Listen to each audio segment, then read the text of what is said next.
आलास? ये ये. आधी जरा शांत बस. मोकळा श्वास घे.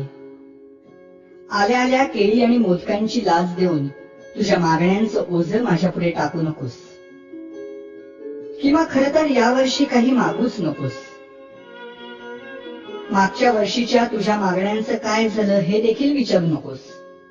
कारण कितीही मागण्या पूर्ण केल्या तरी तुमच्या अपेक्षा वाढतच जातात.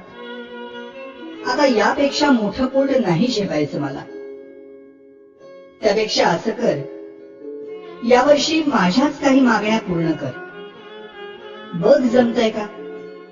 यावर्षी तरी निदान माझ्या समोर दुसऱ्याचं वाईट चिंतू नकोस.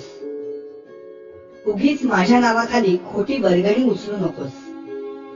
रात्रभर जागू नकोस. जागलास तरी पिऊ नकोस. प्यायलास तरी निदान झिंगू नकोस. नकोय रे मला 30 तोळ्यांची माळ. जमलंच तर स्पीकरचा व्हॉल्यूम कमी कर थोडा. अश्लील शब्दातली तुमच्या गाण्यांची लिरिक्स ऐकवत नाहीत मला. आणि बघवतही नाही तुमच्या कॉम्प्लेक्सच्या गॅदरिंग मधला नंगा नाच. अशक्य होत रे मला हे 10 दिवस तुमचा तमाशा रूपी उत्सव सहन करणं. हात जोडून मागणं मागतो तुझ्याकडे. जागा हो. सुसंस्कृत हो. खोटेपणा सोड. स्वार्थ सोड. कधीतरी प्रामाणिक होऊन बघ. माणुसकीची नशा चढव. परोपकाराची झिंग चढव.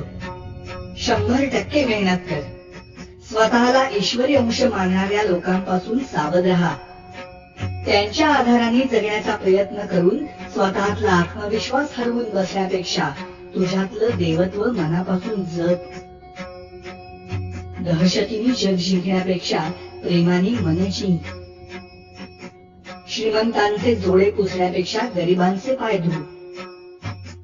पैशाने श्रीमंत होण्यापेक्षा मनाने श्रीमंत हो. बघ आता यातलं किती तुला झेपतंय. रागावू नकोस भक्ता. आणि रित्या हाताने जाऊ नकोस. नेहमीच मागत राहण्यापेक्षा अखंड देत राहण्यातला आनंद तुला लवकर लाभो.